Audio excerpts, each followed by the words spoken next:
வேதத்தோடு நேரத்தை செலவு பண்ணுங்க.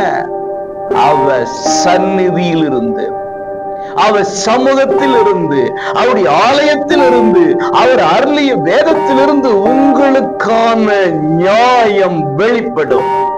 ஆமென். நம்புறீங்களா? அன்பானவர்களே, இயேசுவின் இனிய நாமத்தில் உங்களை மனதார வாழ்த்துகிறேன். ஏசப்பா உங்களை ஆசீர்வதிப்பாருங்க.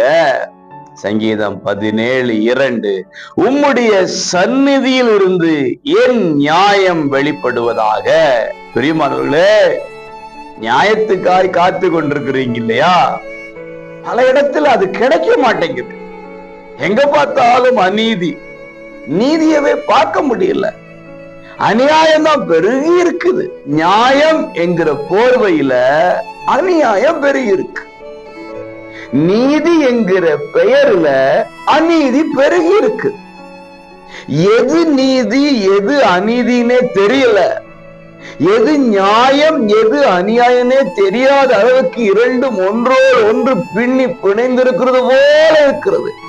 அப்ப எங்கதாங்க நீதி இருக்கு, எங்கதாங்க நியாயம் இருக்கு? அது எங்க இருந்தாங்க வரும் என்றால் தேவனுடைய சந்நிதியில் இருந்து.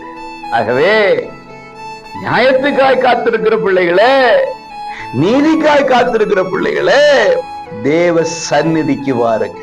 அவருடைய ஆலயத்தில் இருந்து, அவர் அருளிய வேதத்திலிருந்து உங்களுக்கான நியாயம் வெளிப்படும். ஆமென். நம்புறீங்களா? இன்றைக்கு உங்களுக்கான நியாயம் அவரிடத்திலிருந்து வெளிப்படுவதாக. பெற்றுக்கொள்ளுங்க. God bless you.